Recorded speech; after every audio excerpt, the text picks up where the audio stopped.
ودي أبدأ معك من قصة أسرة الخريف التجارية من الجد الله يغفر له ويرحمه. كيف كانت البدايات من ذاك الدكان اللي بالشماسي؟ يمكن قصة الجد عبد الله قريبة من قصص كثير من رجال الأعمال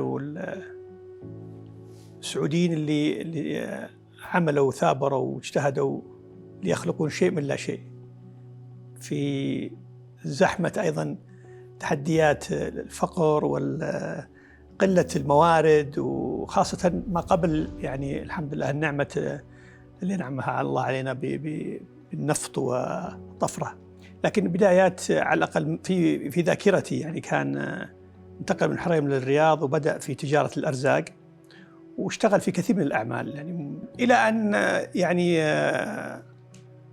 بدأ في نشاط له علاقة بالزراعة والمضخات وبيع المعدات الزراعية والمضخات.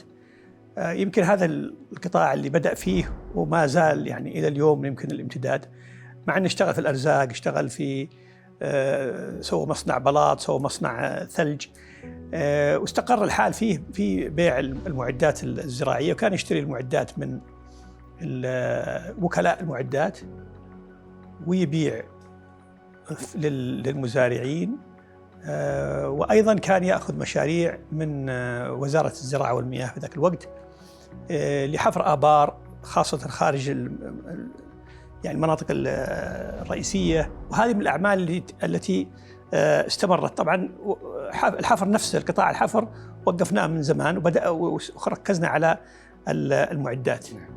ولذلك أنا أقول يمكن تجربة الجد رحمة الله عليه في خدمة العملاء، وخاصة علاقته مع العملاء لفترة طويلة بحكم أنه يبيع معدات، كانت جزء أساسي من تكوين الأسرة وعملها وثقافة الشركة وثقافتنا كلنا في الأسرة. الجهد اللي قام فيه الجد الله يغفر له ويرحمه والوالد، هل الشركة كبرت في الفترة اللي كان الجد يدير فيها، ولا بعد ما رجع الوالد والعم للعمل مع الجد؟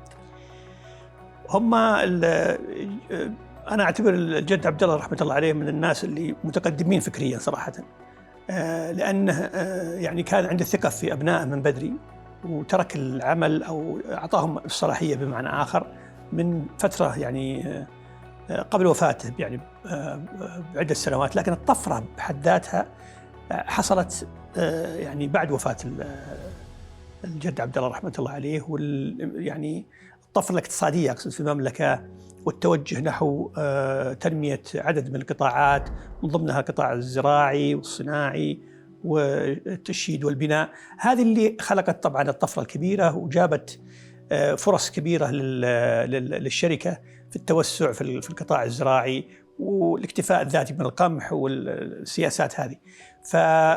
ولكن هو أسس الحقيقة لعلاقات ممتازة، علاقة الجد عبد الله رحمة الله عليه مع شركة فولفو من أهم الشركات اللي تعاملنا معها. علاقة اليوم موجودة في متحف الشركة في السويد. كيف استطاع أنه يقنع مندوب الشركة عندما جاء المملكة أنه يعطيه ماكينتين على التصريف، وهو ما عنده ما عنده قدرة أنه يدفع. أنا كنت بسأل هذا السؤال فعلا أنه هو كان يشتري من الوكلاء اللي كانوا داخل السعودية. صحيح. ثم انتقلتوا للمرحلة الثانية أنه تأخذ الوكالات الخارجية. قصة أول وكالة كيف جات؟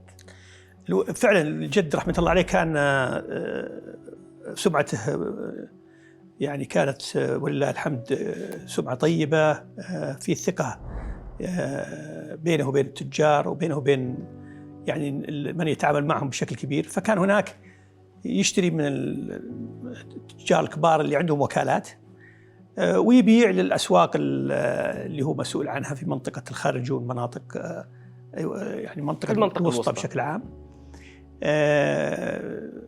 في ذاك الوقت كانت شركة فولفو تبحث عن وكيل، وجت المملكة وبحثت، وكل الكبار عندهم وكالات.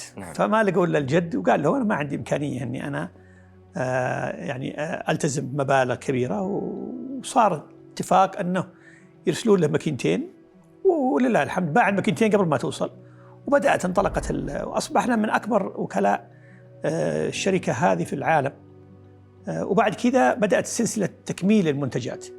يعني يمكن الخريف نجحت في أنها استطاعت أنها تكون توفر أو تكمل كامل احتياجات المزارع، من المضخة إلى المكاين، إلى الرشاشات، إلى المعدات الحقلية مثل الحصادات والحراثات وإلى آخره.